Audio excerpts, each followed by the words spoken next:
Hello, everybody. Welcome back to the channel. We are live once again from Los Angeles, and I'm your host, Young Brando. We're going to be talking about watches. I'm going to focus on specifically this recent article that came out in Bloomberg called From Gucci to Rolex: The Rise and Fall of Luxury in Music. And it's actually an article with a very specific focus that I really like, and that's extremely relevant to watches. They have a dedicated section um, to watches at the very end of the article. I'm going to talk a little bit about their methodology before I introduce the main points in the article. But before even then, I just want to point out that its focus is very much hip hop and rap, um, specifically the occurrence of or the name dropping for luxury brands in the top 50 hot hip hop and rap songs from 1995 to 2025. And I'm going to specify that. But I think there is, um, the focus is very legitimate. First, because in our time at least, hip hop and rap has been most certainly mainstreamed.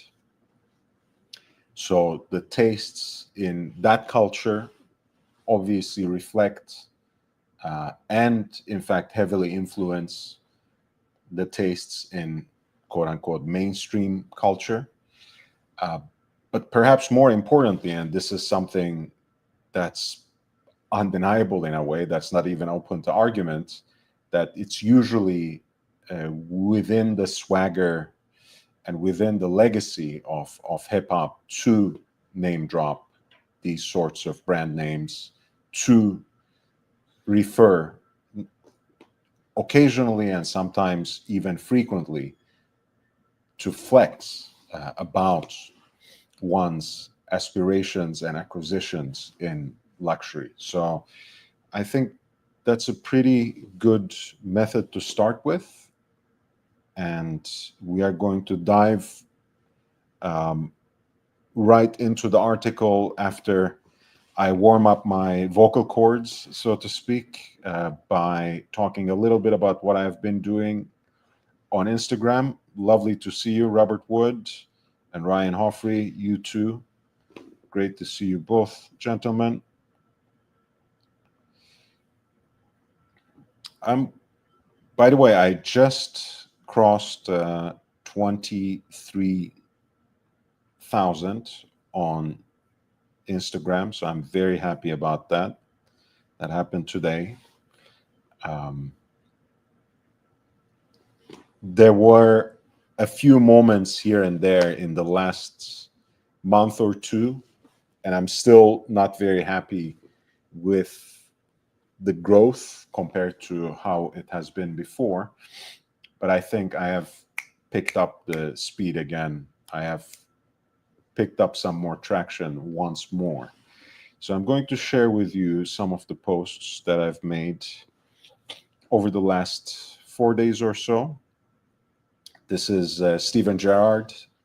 Uh, the Premier League has once again begun, so it's the right time to talk about football and post as much as I can about some of the influential figures. Steven Gerrard, of course, was a captain of both Liverpool and the England national football team, and true legend of Liverpool, which, of course, anyone who doesn't like Liverpool fondly remembers in that moment when he slipped up and cost them a title that they had to wait for another decade.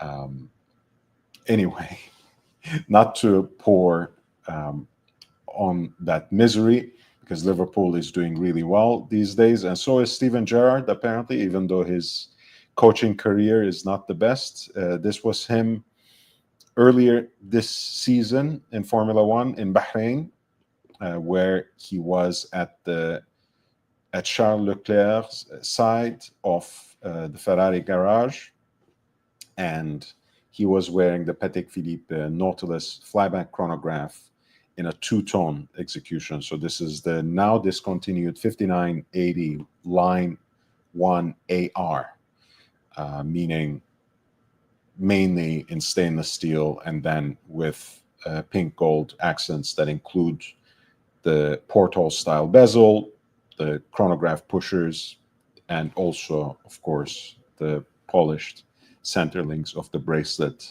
as well.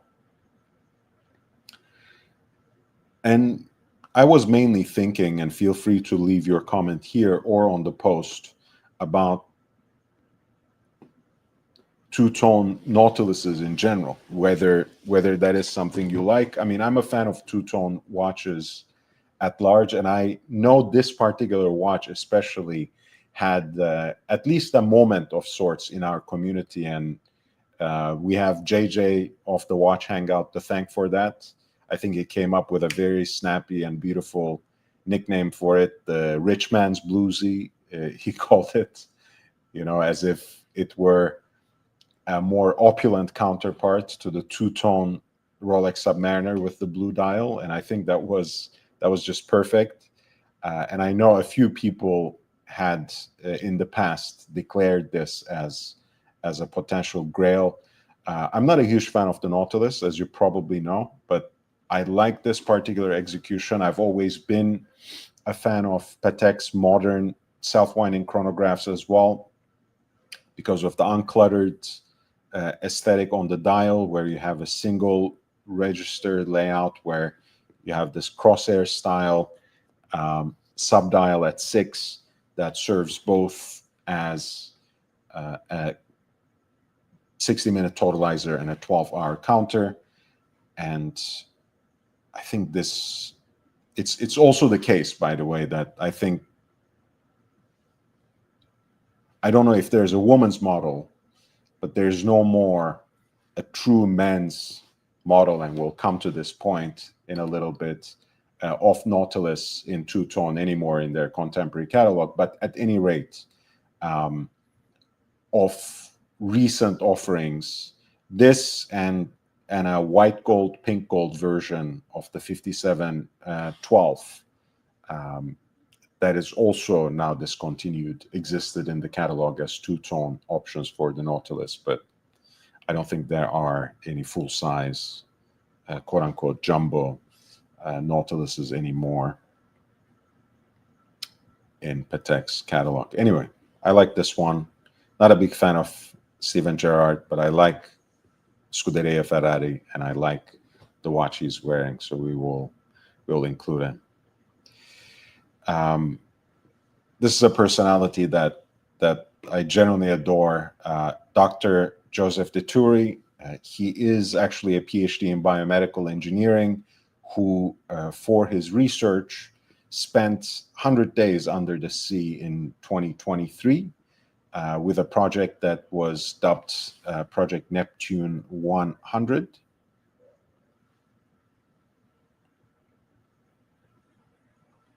Thank you, Ryan. No rush, no pressure. You can continue to support me here, and I will take advantage of this to ask for likes. We were talking about Joseph de Toury, Dr. Deep Sea, as he calls himself, because in 2023, he took on this project, both to draw attention, of course, to his research, but also to conservation efforts as well. And in an underwater lodge in, I want to say, I think Florida Keys region, he spent exactly 100 days, which is the longest time a human being lived underwater in a fixed habitat without depressurization. And that was basically a lodge 30 feet roughly below the surface. Part of it was, as I mentioned, a way of drawing attention to conservation efforts. Part of it was for his research in hyperbaric medicine and the data that has been collected over the 100 days will eventually find its way to key preventative and curative clinical procedures, which is really interesting. I mean, I do encourage you to read more about Project Neptune 100 in your own time. Apparently, he has shrunk like half an inch because of the pressure, but he talks extensively elsewhere about the health benefits, which are very interesting. He is wearing a Rolex Submariner date 16610. And one of the blessings of posting these kinds of collages, compositions on public figures is that once every so often they contact you, they reach out to you as a result of this publication, and you have a chance to personally interact with these people. And Dr. Dituri has been a pleasure to interact with, and he told me actually that he one that he's really proud of having bought this watch when he was still, by the way, in the U.S. Navy, almost 30 years ago now, with his own money. But um, he did reach out to Rolex and asked them to sponsor him. And I think, a project like this, it sounds almost like a no-brainer, right? They should have supported him in some way. It would have given them publicity and further legitimacy in this extended effort for conversation that they have had supported, especially with underwater projects. Of course, we know James Cameron's Deep Sea Challenge, perhaps above all. But also, it would have been great of them to perhaps help bring attention to this kind of research that a veteran of the US Navy who was also passionate about Rolex and who has this sort of research interest, it would have behooved Rolex to support him. So I would really appreciate if you guys publicize this particular story, this particular post of everything that I've posted of late on Instagram. Dr. Dituri and his Submariner probably have a special place. It's not because it has gotten so many likes. I have posts that have so many more likes than that and so many more views, but precisely because I feel that perhaps we can bring more attention minimally to Dr. Dituri's research. And perhaps that sort of attention will also bring Rolex's attention with it. And who knows, maybe next time he is doing something with this sort of public outreach, they won't make the mistake of not responding to him or turning him down. So I would really appreciate if you could possibly do that.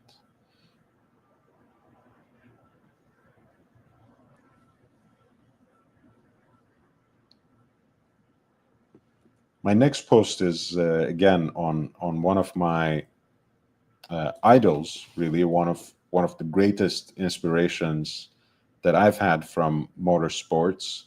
If you know Niki Lauda's story, whether because you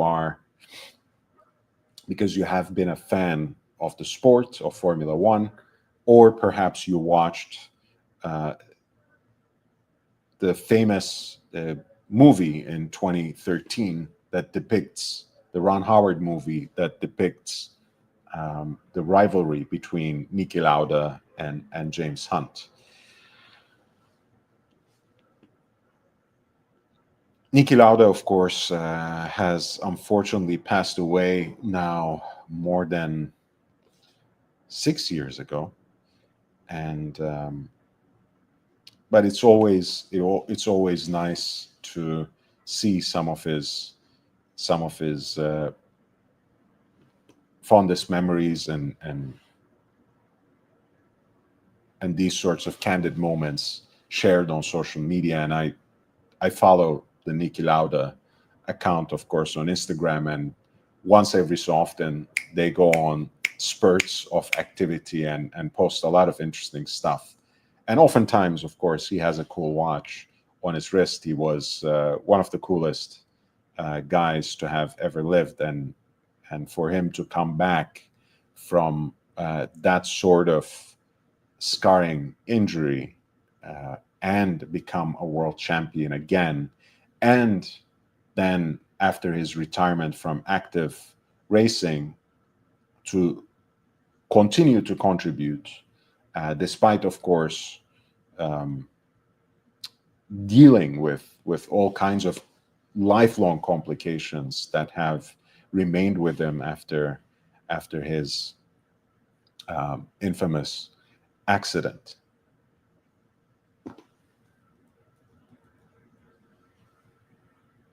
Which was in 1976, if I'm not mistaken. But here he is, two fellow Vienas, as I called it, one being the dog, one being, of course, a gentleman from Wien, from Vienna. Summer 2009 in the Maldives.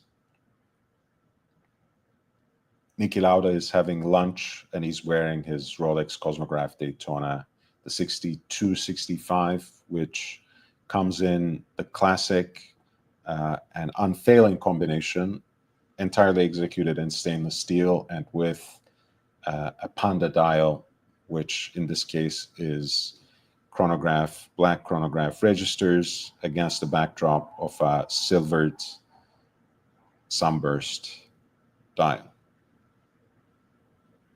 That is, by the way, a beautiful example that Eric Wind, Off Wind Vintage, has sold previously, but they usually have some amazing stuff constantly coming through, constantly flying through the shelves, actually flying off the shelves, I should say. So you should always check out windvintage.com.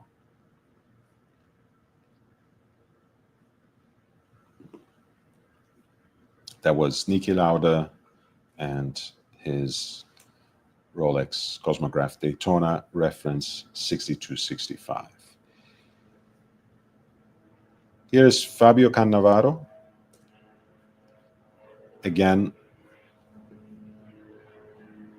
since the football season started in earnest, it's as if it's never ended, of course, since we had this new extended Club World Cup in the summer, which happened to be in the United States as well, and which passed through Los Angeles too. So I felt like personally having attended a game and watched the games, the rest of the tournament on TV, I feel like it has never left.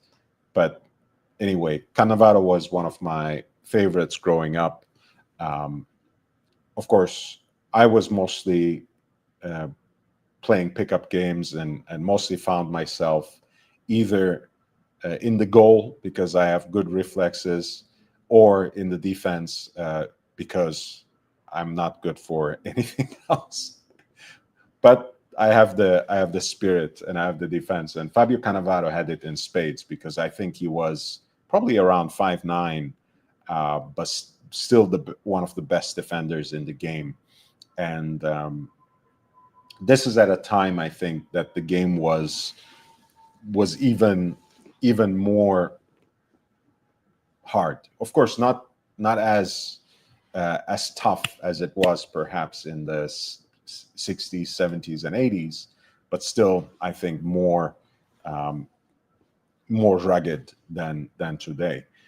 And Fabio Cannavaro is someone, of course, who won the World Cup with Italy on a miraculous run, really, where they finally beat France in Berlin.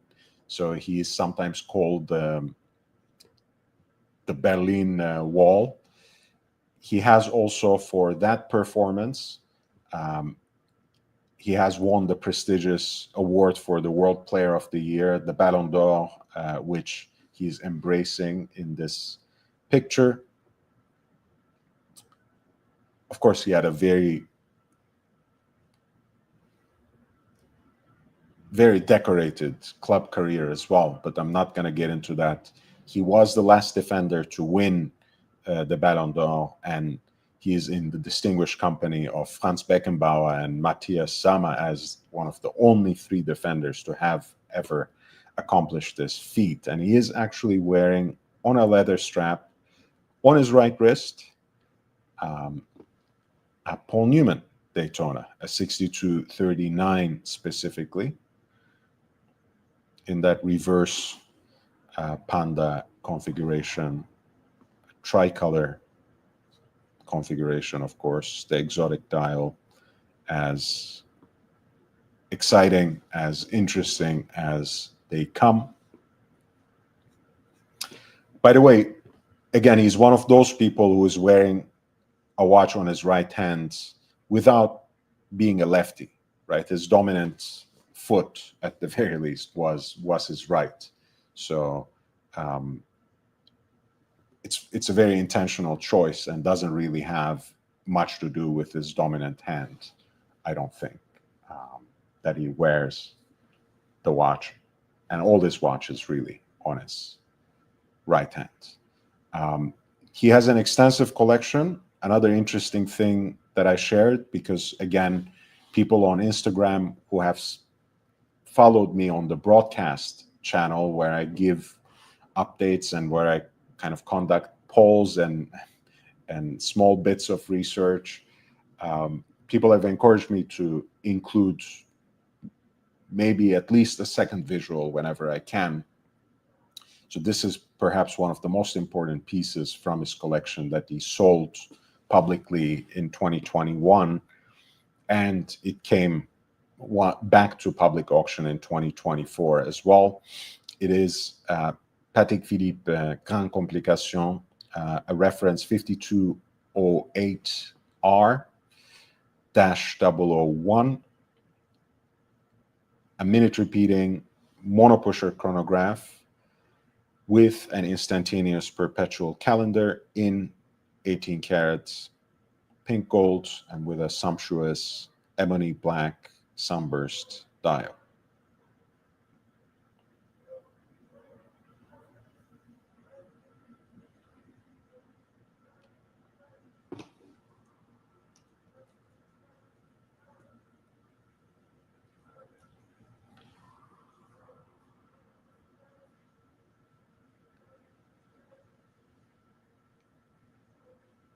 This piece doesn't exist in the catalog anymore.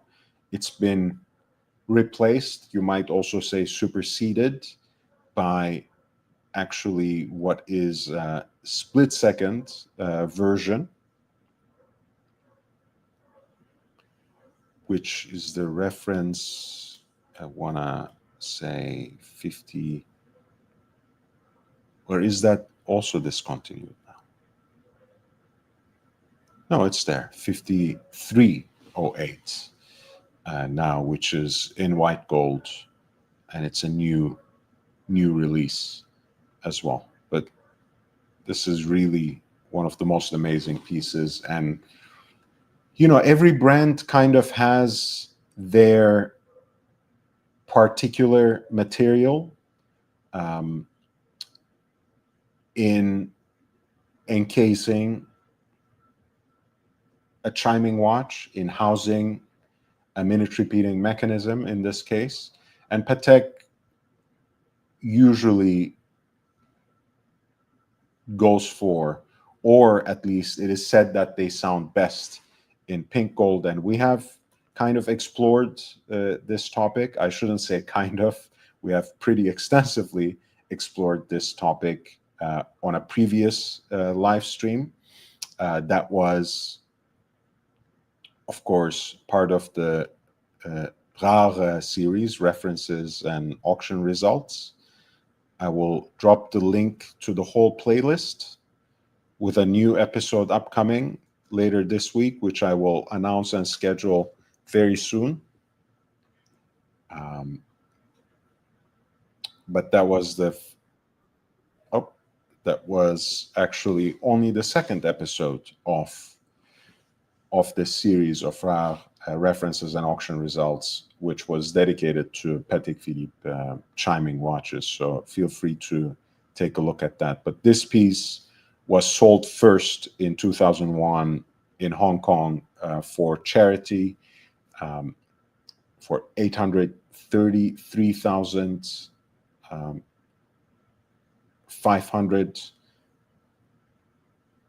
So 833,500 US dollars roughly.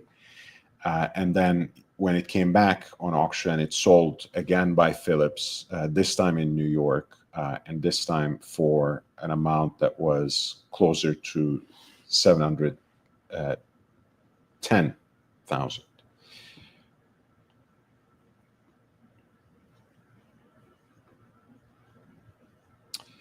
This is Christian von Koenigsegg from last year's Monterey Car Week 2024, where he was wearing a classic vintage Submariner date, 1680. And the interesting thing, of course, was that the Swedish automaker in the past had teased this analogy between his hypercars and Swiss watches. And especially, he did that especially by likening the emotional aspect of combustion-powered cars to a mechanical watch. So it's no surprise that he himself is a collector and that he is wearing a classic vintage watch.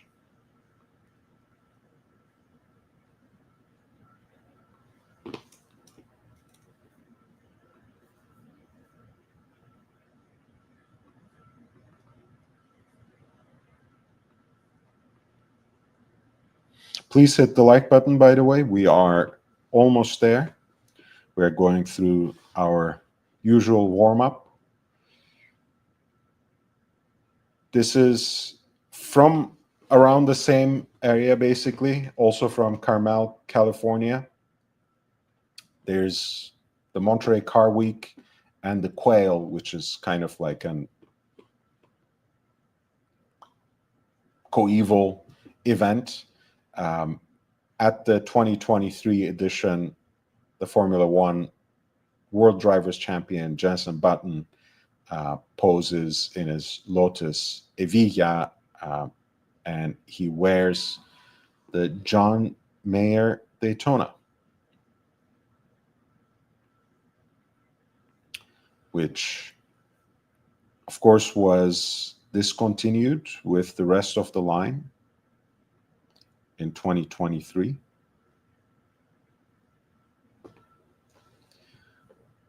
Only to come back this year. And as Rolex does it, it came back like it never was. They always do, even between different series of the same reference, of the same model, they love to create minor differences to distinguish one from the other, one production year from the other. And obviously, when something is discontinued, if it ever comes back, it never comes back exactly as the same watch. And in this case, the so-called John Mayer 2.0, so the 126,508 instead of the 116,508, came back in a very different style, I would say, because the John Mayer that I remember, the green dial gold Daytona that I remember, was a very sporty watch. Of course, partly in thanks to its red accents on the dial. And the new John Mayer, the John Mayer 2.0, so to speak, is a watch that seems to have a slight vintage inspiration behind it, with those gold toned, spray coated chronograph registers that coordinate with, of course, with the yellow gold of the case and the bracelet, and that um, contrast with the shade of green, which is a different shade that they have chosen for this particular dial.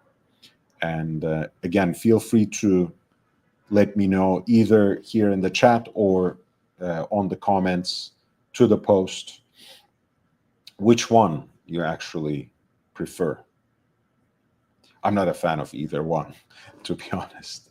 Of the two watches that John Mayer actually highlighted on that second episode of Talking Watches that he did, I've always liked the 116509, the white gold companion to this watch, which actually has a blue dial.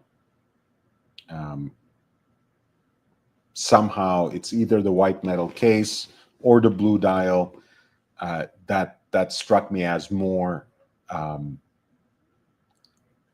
more approachable in a way, more fun, sportier, certainly.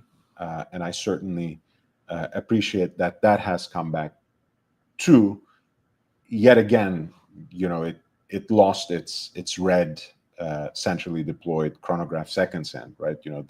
In general, I think Rolex has this trend now of adjusting some of their gold watches, especially the gold Daytonas, to a more classical position in terms of the aesthetics and taste. And again, a very similar event, the 2023 Pebble Beach concours. This is the legendary Scuderia Ferrari chief and Michel Yeoh's husband, Jean Todt, who wears the Patek Philippe Nautilus Jumbo with the Tiffany blue dial, and that is 5711 line 1A dash 018. You may have also seen a recent Bloomberg article about this particular watch as well, which was entitled something like Tiffany's strategy on the $52,000 Patek Philippe backfires among elite clients. So what was actually created, in fact, to mark and even solidify the relationship between the two houses, between Geneva and New York, between Tiffany and Company and Patek Philippe, may have, in fact, fractured it at the end. I highly recommend that article too. I think it has some interesting research in it. This piece was, of course, made in 170 examples to mark the 170 years of cooperation between Patek Philippe and Tiffany. And of course, it has that Tiffany blue dial. It has the co-signature of Tiffany and Company at 6 o'clock. It also has a sapphire case back. That's why, by the way, a lot of people you see with the Tiffany blue dial in public don't take the watch off because it's a fake dial on a probably real watch. But it's, there have been a lot of fake Tiffany blue dials floating for the Nautilus, as is the case with Oyster Perpetuals. Of course, this is no secret and it shouldn't surprise you. But the actual model has this particularly inscribed sapphire crystal case back, which marks the 170th anniversary, Tiffany and Company, Patek Philippe, the 2 years, 1851, 2021. And as a little Easter egg. The one actually contains the four letters LVMH, since 2021 was also the year in which the luxury conglomerate Moët Hennessy Louis Vuitton finalized the acquisition of the American jeweler Tiffany and Company for something like 16 billion, if I remember. So this watch certainly commemorates that as well. This was Jean Todt and his Tiffany Nautilus.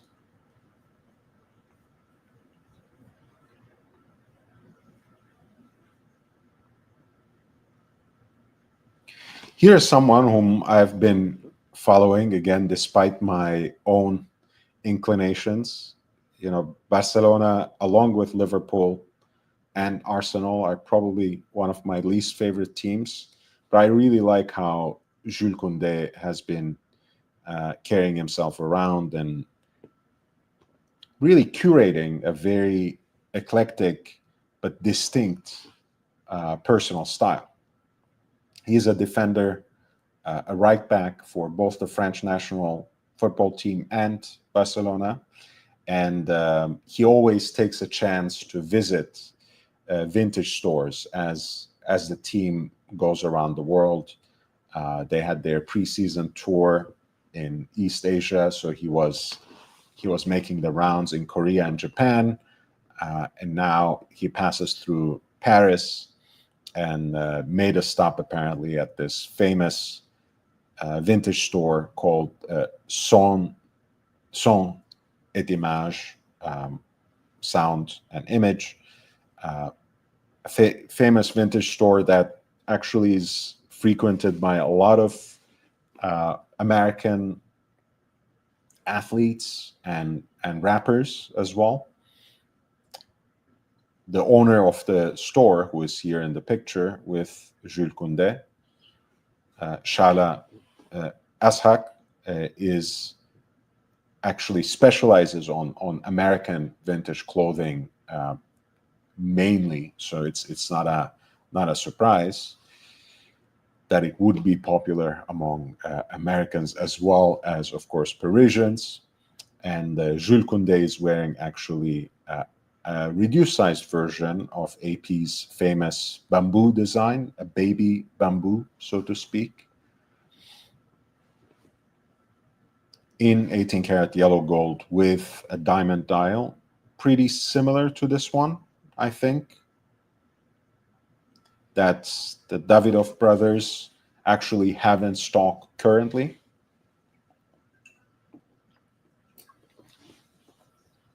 I'm a big fan of some of these designs that AP came up with in the 70s and the second half of the 70s as well. I mean, of course, the Royal Oak is the obvious one, and you guys know I adore the Royal Oak. But I'm also a big fan of the bamboo and the cobra. I've talked before about the cobra, pause, but not so much about the bamboo before on this channel. Of course, the design is an integrated bracelet watch that basically approached the wristwatch as a unique offering, as an exquisitely crafted piece of jewelry.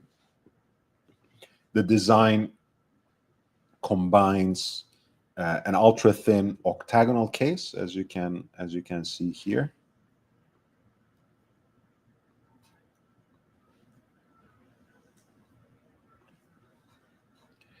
with a finely finished bracelet that consists of tapering cylindrical links. And of course, the nickname comes from the integrated design of the piece that resembles bamboo stalks intricately bound to each other to form the case and the bracelet. And here is the full set look of the example that is currently available at the Davidoff brothers.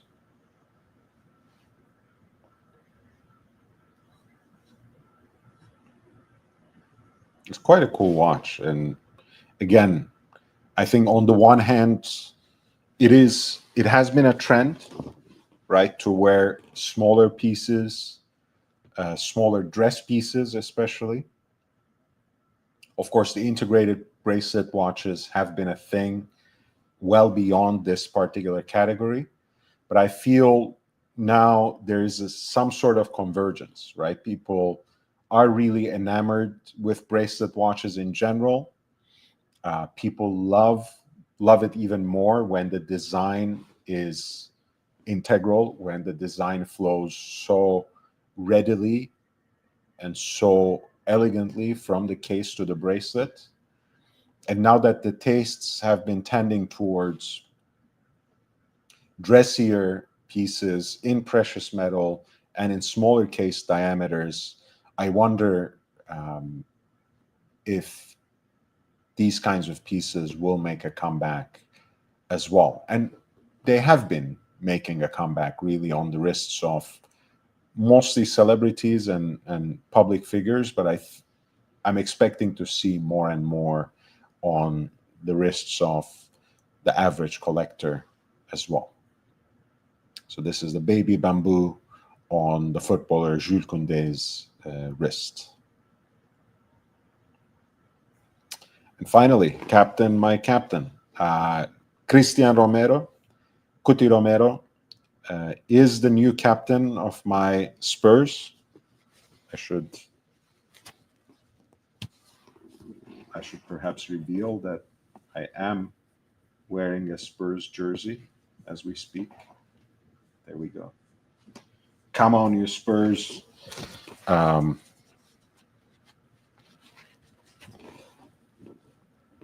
just remembered that Sirocco, the late Sirocco, was a fan of the Spurs as well. So it feels right to remember him too. I'm kind of sad he didn't get to live through and see how the team ended the trophy drought in Bilbao last summer, or at the beginning of this summer, I should say, perhaps. But I'm sure he was watching from somewhere.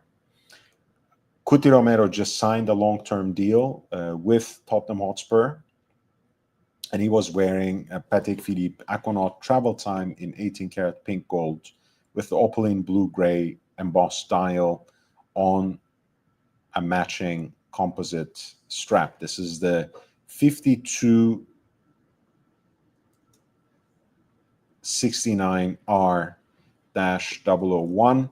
Now, I'm a little torn about this one, and it's not for the obvious reasons, really, because a lot of people pointed out in the comments that, hey, this watch is really feminine. It is marketed as a woman's watch. I don't necessarily care much about that. The watch doesn't strike me as being especially feminine.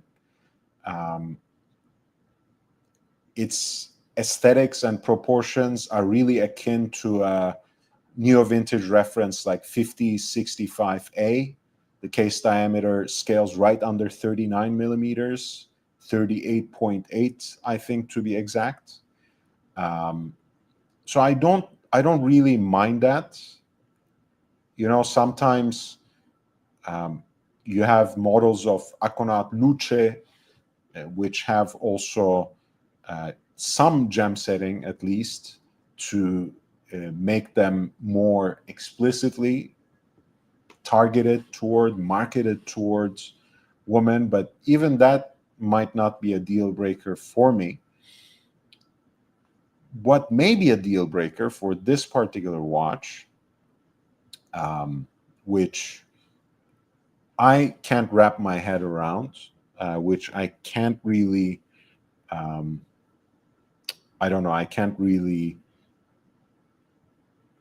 get behind, so to speak, is the fact that it is a quartz-powered complicated piece, right? And we are not talking about just any other complication here. We're talking about the travel time complication, which is given to Patek by the same person who gave them the world time complication, Louis Cotier, who helped them develop in the mid-50s the classic travel time Calatrava, reference 2597. And shortly after, I think it was 1961, that second hour hand was added, which you could jump in 1 hour increments back and forth with the help of the two pushers, which initially were sliders, actually. But anyway, so the general outlines of the mechanism and how it was integrated into Patek Philippe's line has remained pretty consistent. And again, it is something very special, very specific to Patek, even if it's not exclusive. It is something that has basically almost 70-year history within Patek's catalog. So no matter how streamlined the design is here, no matter how practical the complication is, and even practical it might be for certain people to wear a quartz-powered watch like this, I feel a little uneasy, maybe not my place, to have a quartz-powered travel time piece by Patek, right, where you have such an important legacy in that particular line. But let me know what you think in the comments or in the chat here. I would very much appreciate it. I posted all the links to the Instagram posts that I talked about. So feel free to browse them at your own pace. Give it a like, leave a comment. Please feel free. It really helps. Of course, I'm trying even harder now to grow here than I do on Instagram. But, you know, it doesn't hurt. It doesn't hurt because there is certainly a transaction, a traffic between two that sometimes pushes things one way or another. And it's always extremely helpful. And, you know, there are a lot of people, again, you know, I don't have a lot of viewers, to be brutally honest with you, but I think at least a portion of them are coming from Instagram now, because I started posting links to the live stream in my stories. So if you're coming from Instagram, please let me know in the chat. I love to see you, and I also want to see if what I'm doing works in any way. So that is very rewarding to me. That is very encouraging to me. And of course, it's very encouraging to get your support in the form of likes here, in the form of subscriptions to my YouTube channel as well. And if you want to help further what remains an independent channel, which doesn't have any sponsorships, doesn't have any paid advertisements, doesn't really serve any other masters except its audience. But that also means that I count on your support to keep the lights open. So just to put that out there, in the ways that YouTube allows you to, or in the ways that I describe in the below in the description, in the video description, feel free to support and help. We had a small goal of 5 super chats for an extra hour of watch talk. I don't think that's going to happen because the timer ended before we reached the goal. I'll start another goal, you know, for the next 5 minutes, 5 super chats of um, $5 or more, I will actually go until midnight if that happens. Otherwise, we'll just talk about the article, which will be fun, and uh, class will be dispersed at the end. So this is a very nice piece that Bloomberg published just a few days ago called From Gucci to Rolex, The Rise and Fall of Luxury in Music. As I mentioned at the beginning of the broadcast, beginning of the live stream, it has a very specific focus in culture on hip hop and rap. And for two obvious reasons, perhaps one more obvious and the other one less so. The more obvious one is because perhaps it is in this genre, it is in hip hop and rap, where this sort of name dropping, these kinds of flexing references and bling and appeal and aspirations of luxury culture are most frequently and easily embedded and articulated. So that's one, I think, legitimate reason. And the second part is, of course, that in the years they focus, especially that is between 1995 to 2025, and increasingly so in our day, hip hop and rap have become part of the mainstream culture. And whatever happens in rap and hip hop is not only reflecting the larger trends in mainstream culture, which includes, of course, our consumer culture and our luxury consumption, but in an important sense, we can say that hip hop and rap culture and hip hop and rap records actually influence, perhaps in an outsized manner, our consumer culture, especially when it comes to luxury goods. The methodology they follow is actually quite simple. They have analyzed Billboard's weekly hot R&B and hip hop songs from January charts from January 1st, 1995 to June 29, 2025. The chart was apparently shortened from 100 positions to 50 in October 2012. So to keep it consistent, they have only focused on the top 50, as well as R&B and hip hop records that have made it to Billboard Hot 100 chart, precisely because, again, as much as we increasingly see references to luxury goods in electronic music and in pop music as well, it's still in R&B and hip hop where these luxury brand mentions are more prevalent.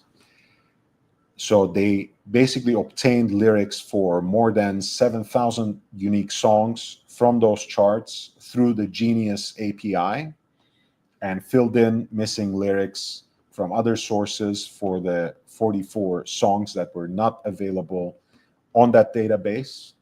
I love Genius, by the way, not only as a source for lyrics on really any genre of music, but especially hip hop, not only because they have the lyrics, but they also sometimes have very helpful notes that can help you parse the references and learn more about them. So I highly recommend Genius to any music aficionado, period. And they basically searched for 60 fashion and leather goods brands from Vogue's Business Index, 20 from Vogue Business Watches Index, and they added another 10 watch and jewelry houses, watch and jewelry brands to that mix. So altogether, 90 different brands were included as search terms. Of course, they made accommodations for abbreviations, slang terms, and specific products and designer names as well. in terms of those keywords, those search terms that they looked for within the lyrics of the songs. By the way, if I'm not clear about anything in terms of explaining the particular points in this article, please feel free to ask a question in the chat. I get more alerted, of course, when it's a super chat, but I will try to do my best to refer to the chat and see if there are any questions asked. And just another point of reference for me from the methodology as well, beyond the methodology, I should say, another argument that you can make about this specific, this particular relationship between luxury goods and hip hop and rap is, of course, within the cipher of a single proper name. Virgil Abloh, of course, the late Virgil Abloh, who was in 2018 appointed as the creative director of Louis Vuitton for menswear I think in March 2018. He was, of course, the founder of Off-White as well, which is an influential label in its own regard, and did a lot of work mixing, of course, the culture, streetwear, and luxury goods in ways that helped certain styles become mainstream that were previously perhaps only part of this subculture. And in fact, this is something that is recognized in the article as well, right? You know, how they literally see 2018 as a kind of threshold, as a kind of turning point, right? You know, where LVMH really won big in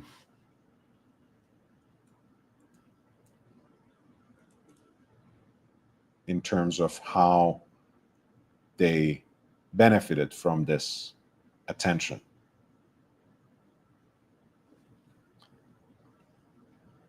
Right, so basically, when you look at this chart, you're looking at the average annual revenue growth of LVMH fashion and leather goods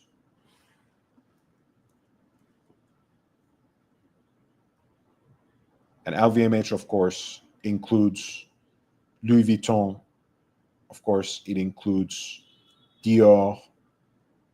It includes also Fendi, Marc Jacobs, Celine, Kenzo, Givenchy, Loewe, and Loro Piana, among others, just to put it out there, just to lay everything on the table.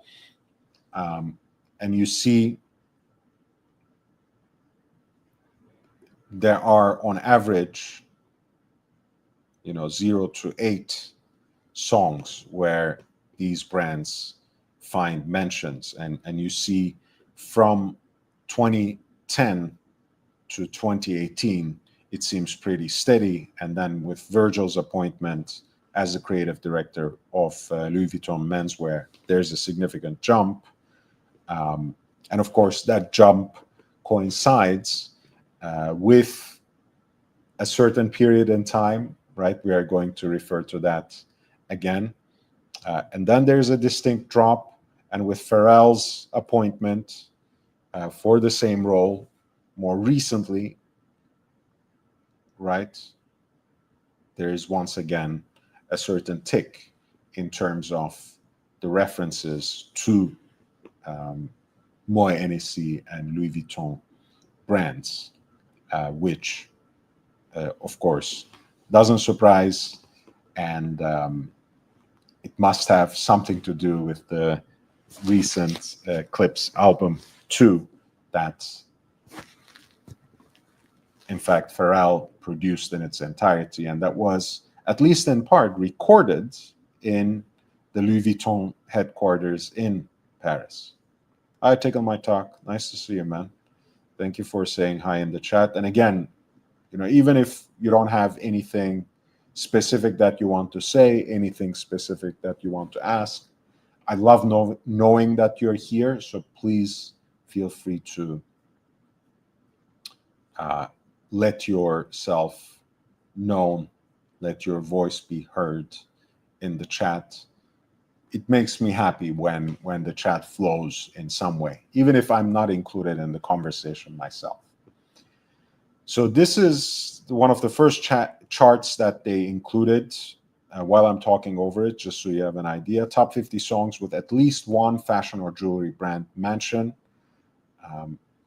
The high point was in 2021, basically, where 30 of the 50 top hip hop and R&B songs mentioned at least one luxury brand.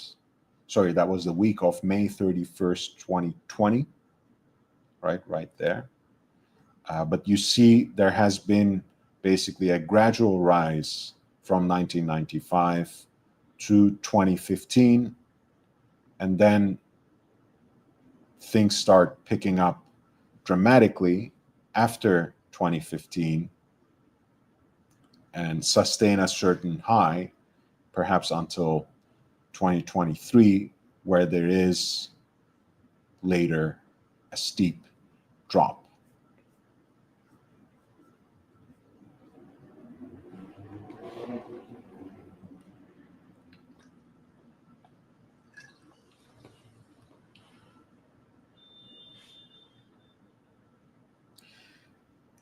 And of course, I feel it's important that they have done this research and that they have tracked this particular cultural buzz and relevancy and currency of even brand names, because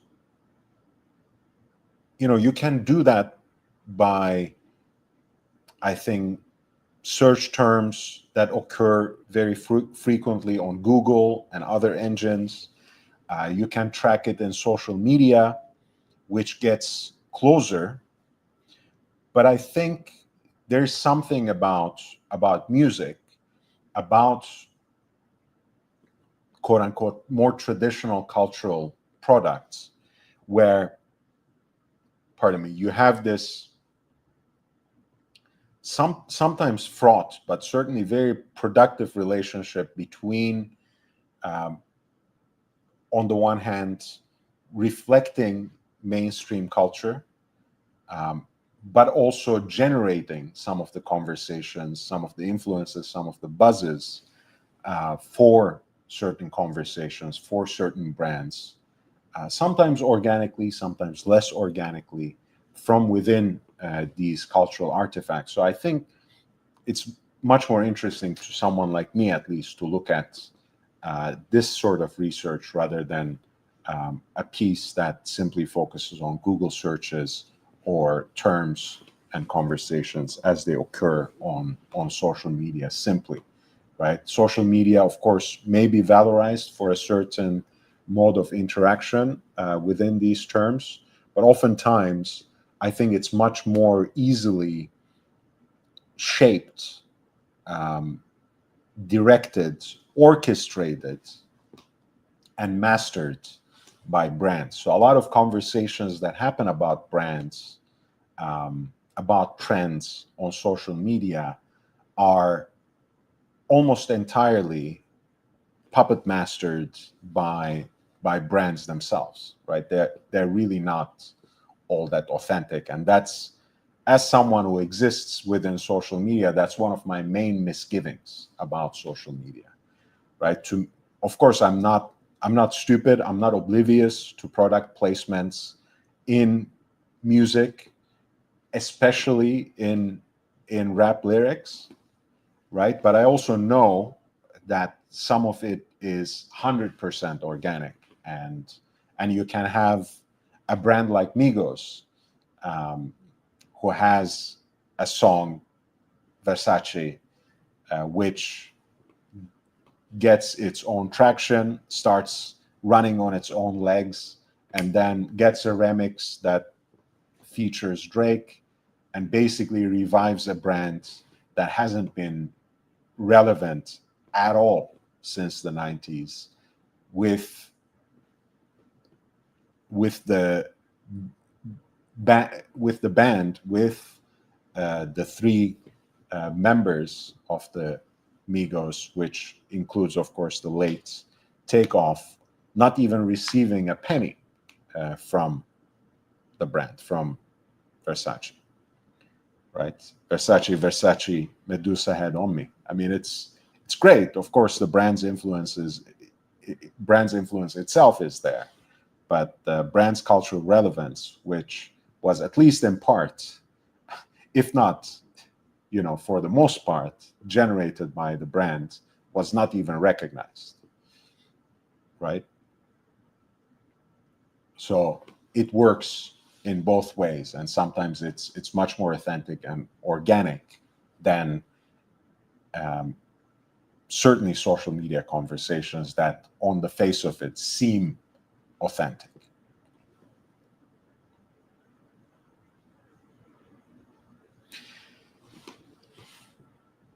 The luxury boom, and this is perhaps one of the commonsensical and predictable findings of the report, but I think it's still important, that lasted from late 2020 to early 2023, coincide with the moment where these name checks, these mentions of luxury brands in lyrics skyrocket, right? And this is the time where luxury houses such as Louis Vuitton or Gucci become phenomena in the mainstream.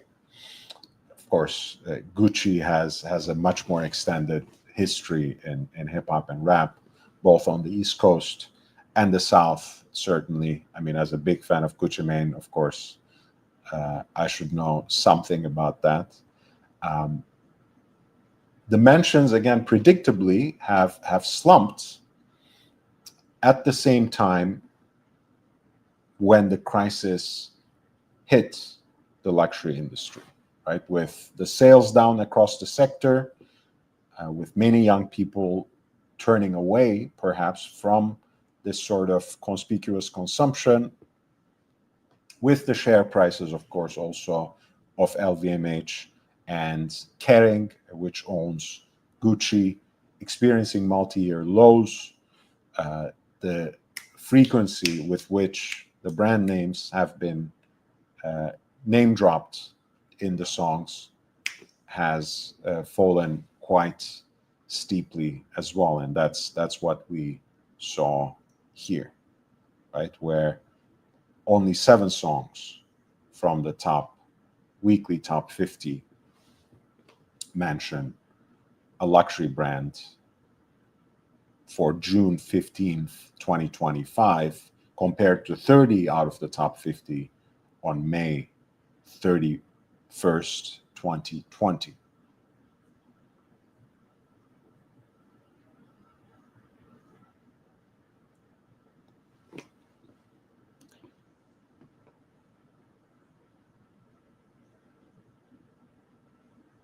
Of course, again, they mentioned that it's not only hip hop and rap and R&B that mentions these luxury brands.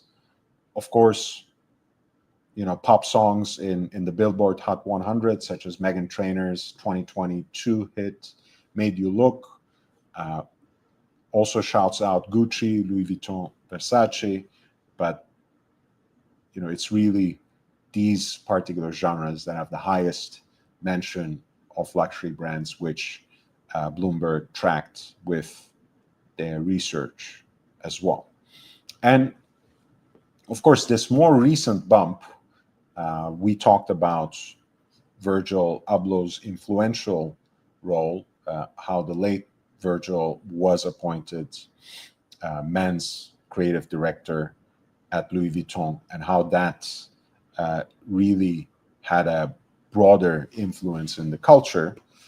Uh, but I think there has also been something of an embrace beyond the specific appointment of Virgil Abloh by Louis Vuitton, a kind of embrace by European houses um, of the hip hop culture, of streetwear culture and subcultures attached to those.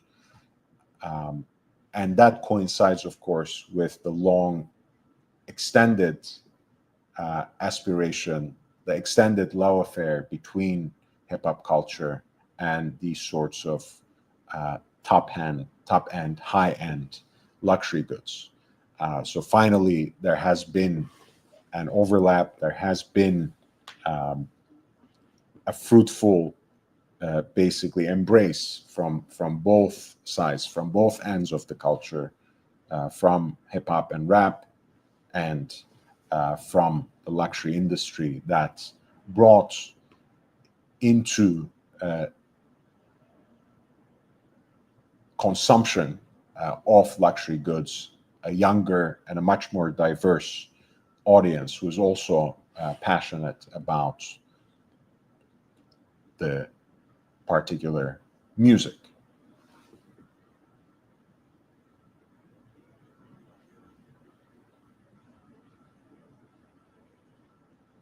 And this is something that we talked a little bit about on this channel before, especially as my friend Aussie expat has been here a few times. Hey, Brody, nice to see you, man.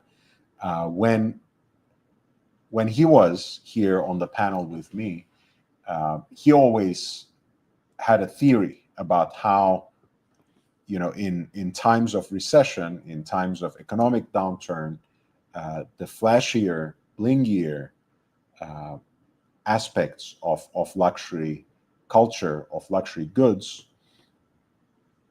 the louder aspects of luxury culture seem to recede into the backdrop, and simpler, less showy, quieter styles take over. Of course, he was um, making a very specific observation and, in fact, forecast about horological design, but really the cultural trends seem to have borne out that particular observation and forecast that my friend Aussie Expat had made many times on this channel and on his own videos as well.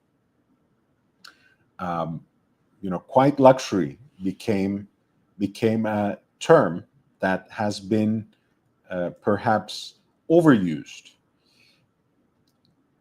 right? But certainly between 2017 and 2022, sales of personal luxury goods rose by more than $100 billion. A new, younger, and more diverse generation, or generations even, of spenders moved into this particular segment. And that coincides with a louder, flashier phase, characterized, of course, by bold colors, bigger, more ostentatious, more obnoxious logos. And of course, that pretty much reflects and is reflected by the kind of name dropping and flexing that this particular piece of research focuses on in terms of rap lyrics.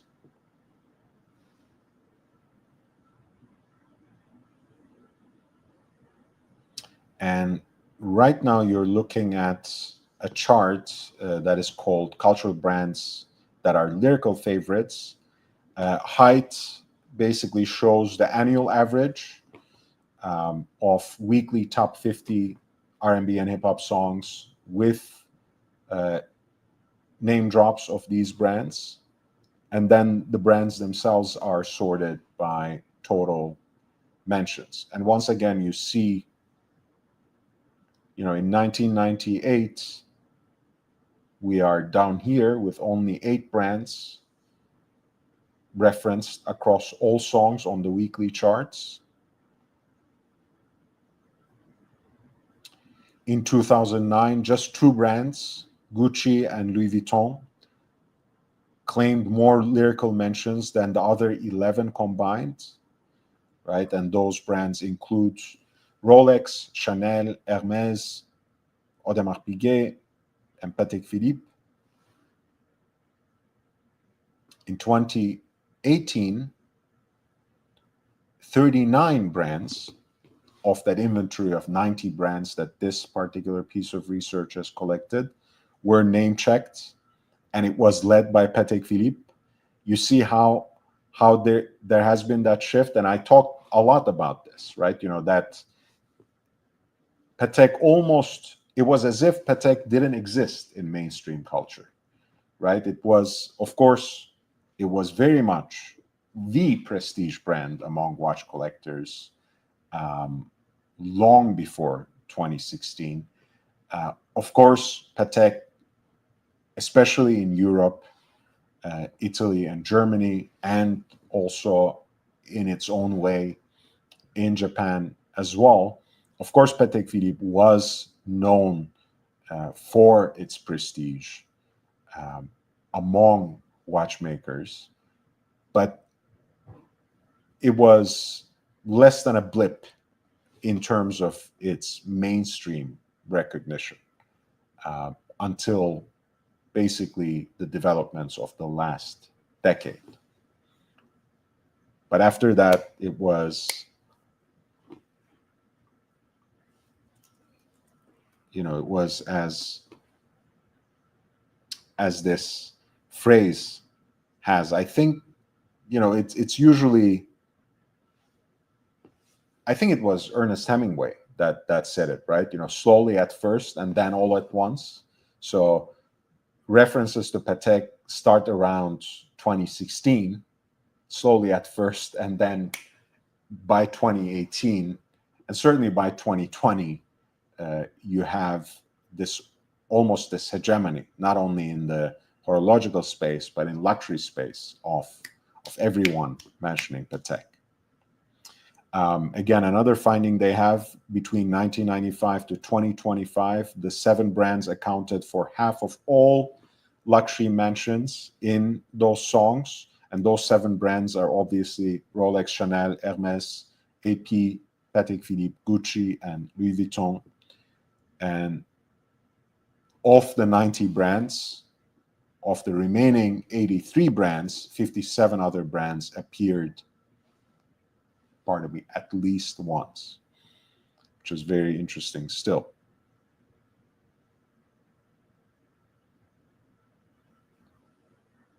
There's going to be a little bit of compare and contrast they do later in this article between Gucci and Hermes, with Gucci seemingly losing its cultural relevance in terms of the severe drop in name checks, and with Hermes still remaining quite relevant.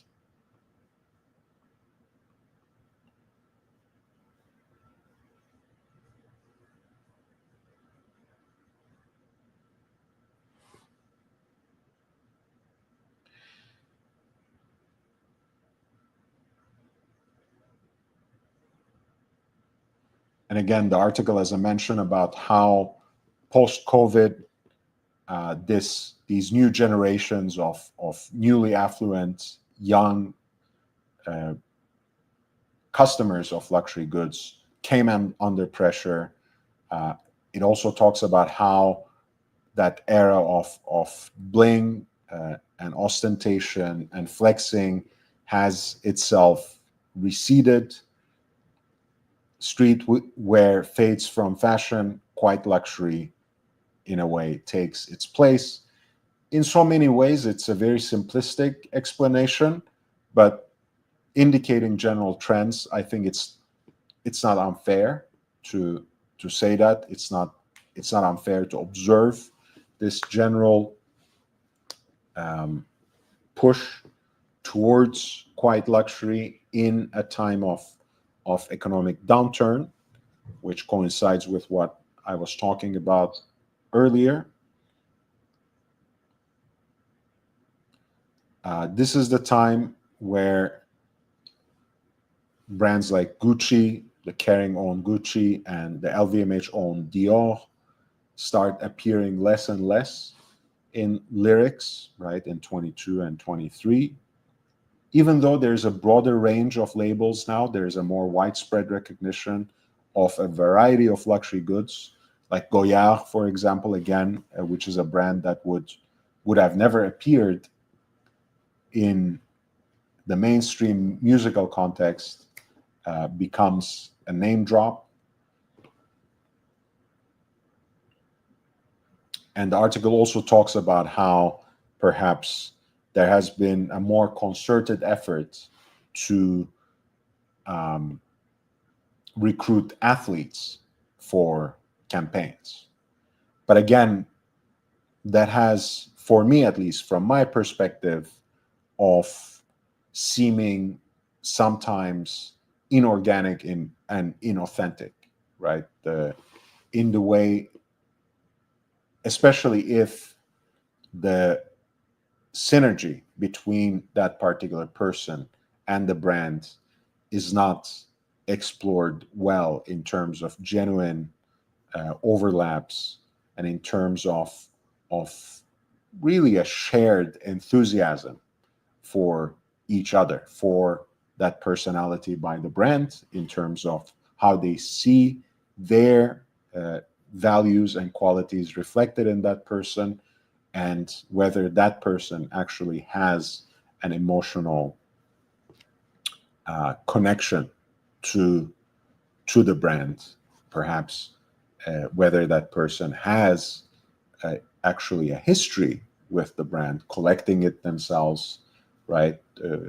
Purchasing it themselves. Those are all important. And I think oftentimes questions that are not even considered when the brands are looking for endorsements. And I think that's actually quite unprofessional, if you ask me, to go only after names that are supposedly higher trending, people who have more followers on social media, people who seem to be off the moment, but they don't necessarily align with the values of the brand, and they themselves couldn't care less for those brands. That's where you can waste millions and millions on establishing these relationships without seeing any return whatsoever.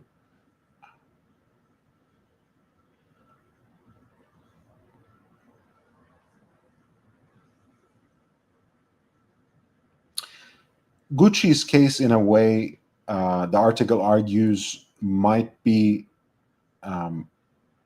stemming from the fact that they are victims of their own success, right? After all, the song mentions, more or less reflects, more or less mirrors the booms and busts in luxury sales. Maybe there's a certain kind of overexposure, which we will talk about when we finally home in onto the section that's specifically dedicated to watches. Please hit the like button, by the way. And you can see here in this part of the chart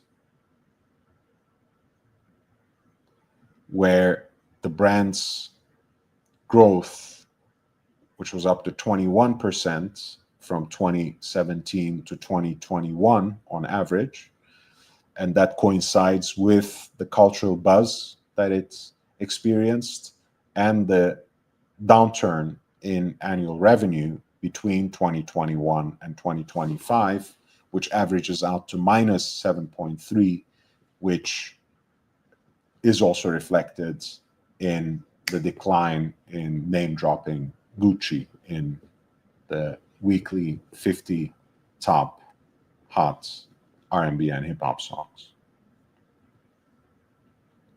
And whereas Hermes seems to have this sort of consistency, right? Which is very interesting.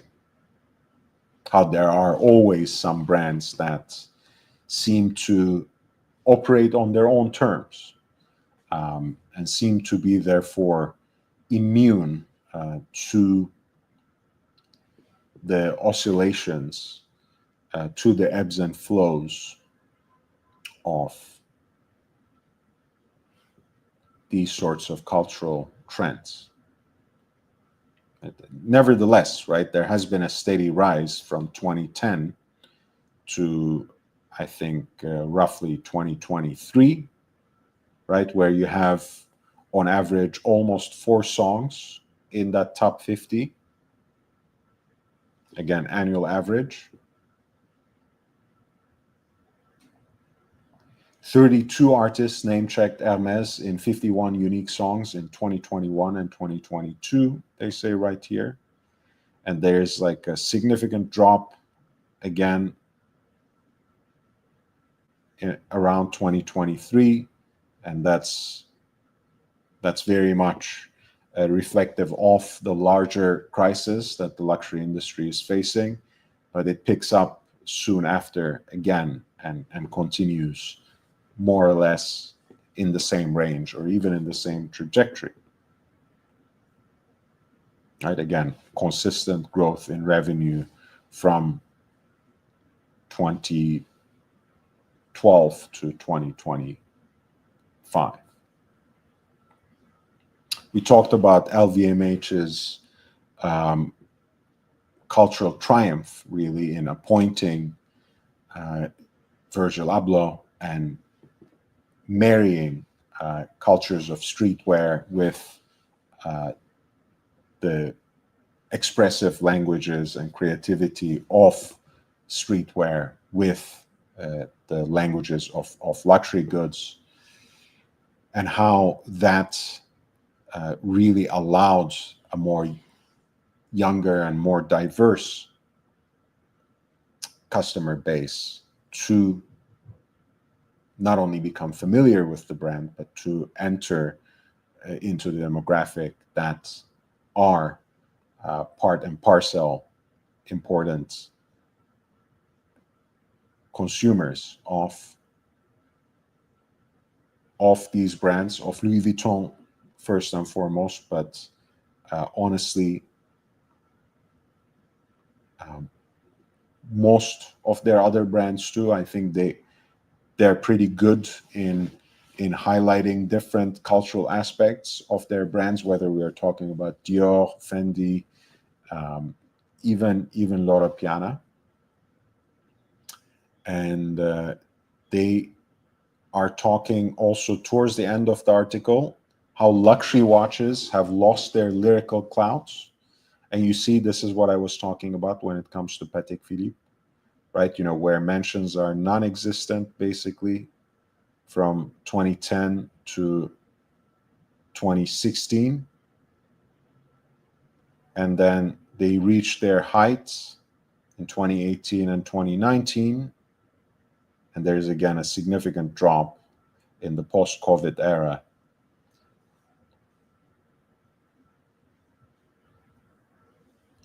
With AP,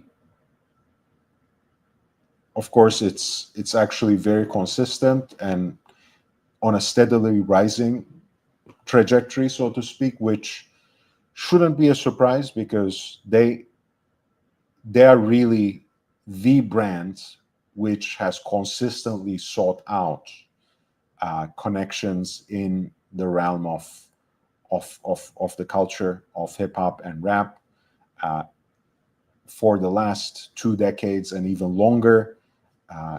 It goes back at least to their early collaborations with Jay-Z, but not only that. And of course, the person who achieved that collaboration, François-Henri Benamias, becomes the CEO of the brand in 2013. And it's no surprise that it's been a steady rise. It's been a love affair, you can say, between AP and hip hop since. And with Rolex, of course, um, perhaps the point is, again, it's overexposure, right? It was especially an iced out, a bust down president, so to speak, a presidential Rolex. The day date was, in fact, the ultimate status symbol within this name dropping culture, within this flex culture for luxury goods in hip hop and rap.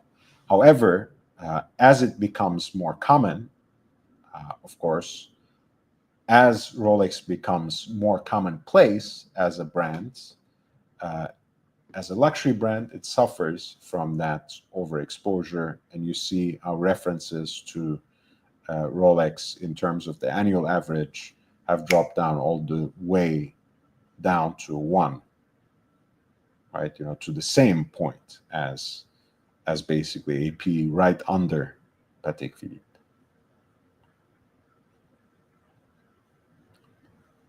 And of course, they have very helpfully correlated these trends to the larger trends in the markets for luxury timepieces.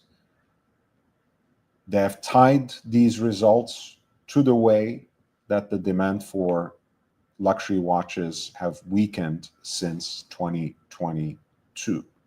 And you can see how, again, there's a steady rise with Rolex up to that high point in early 2022, and there's a steep decline with AP as well.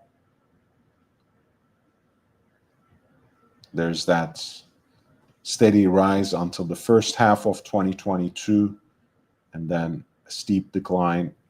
Same thing with Patek, steady rise from 2017 to early 2022, a steep decline.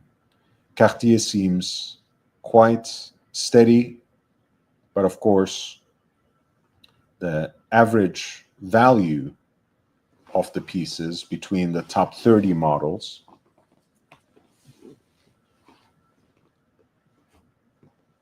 is much smaller when it comes to Cartier, and the larger effect, I think, also much less significant, no matter the historical importance and perhaps the broader cultural significance of the jewelry house itself.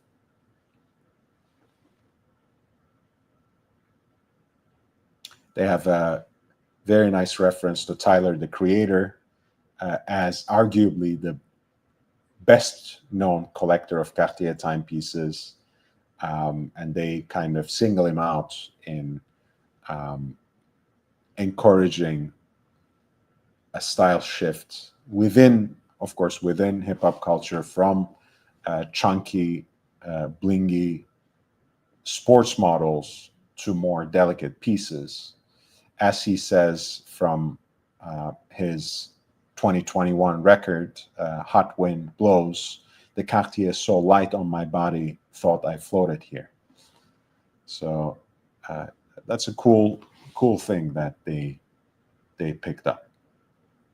And again, this is not to play down necessarily Cartier's success, but references to Cartier in terms of watches, at least, remain quite minimal, I think, in song lyrics. And I don't think their research denies that either, especially when they focus on Tyler, the Creator, specifically, who is really a larger than life figure and who is pretty enthusiastic, shall we say, at least, about Cartier.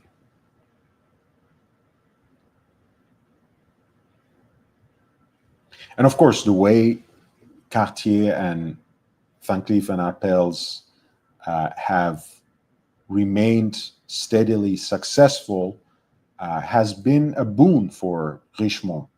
I don't think Richemont's stocks suffer in the same way that LVMH and Kering stocks have done over the last few years. I don't think it has hit such multi-year lows, Richemont stocks, that is, as LVMH and Kering stock did.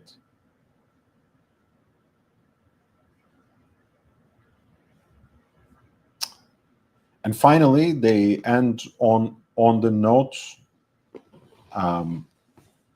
by saying, by underlining how badly luxury needs to reassert itself among younger customers who draw inspiration from music. And again, going back to my earlier point, I cannot but agree.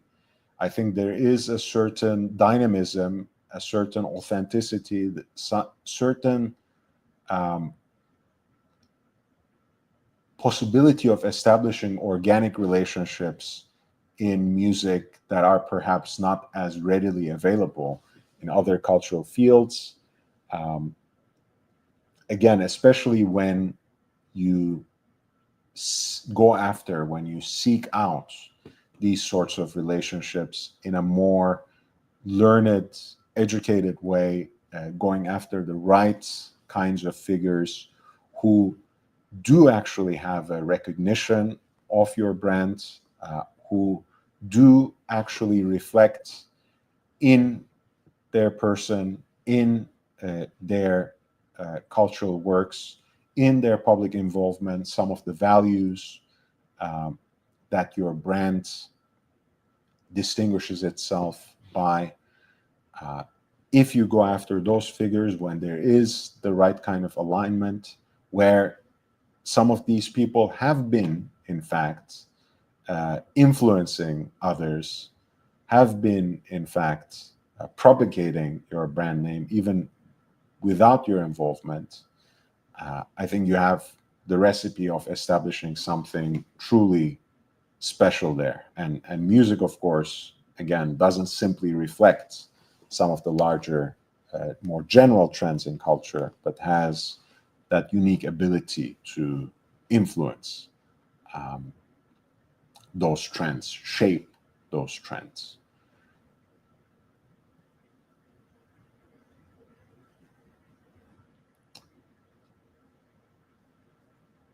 So this is what we explored today with the help of Bloomberg's piece from a few days back, from Gucci to Rolex, that was penned by Andrea Felsted and Carolyn Silverman. It was a great piece. And I think it very helpfully compiles all this data that helps us assess how music doesn't only reflect, but has in fact the potential to shape the perception and even consumption of luxury goods in the larger cultural sphere. And I also appreciated the fact that it had, at the very end, a very specific and very grounded analysis of how this was reflected in the world of luxury watches. I think the methodology is as solid as it can be in terms of how they mined for not only specific mentions, but also abbreviations and other sorts of less direct references, and even name droppings of specific models, etc. And again, I think they did really well in focusing on hip hop and rap, not simply because such mentions, such name checks for brands are more common in hip hop and rap, but through the mainstreaming of hip hop and rap, of streetwear cultures, in fact, hip hop music has an outsized influence, has this larger than life ability of in fact, propagating this particular relationship to luxury consumption that other genres perhaps don't really have. Van Lux, nice to see you, man. I don't know any. I don't know of any rapper who even mentions Breguet. I don't know. I have to think. I have to think. There are no obvious examples. I can tell you that. Um, but I can certainly dig it up. All right. Thank you guys for watching this episode. Next episode, which is hopefully tomorrow, I'm going to talk about the pending eclipse of the primary retail for watches by the secondary market, how soon enough the secondary market will take over the primary retail for luxury watches. So tomorrow we'll talk about that.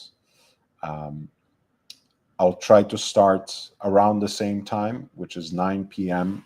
my time on the West Coast.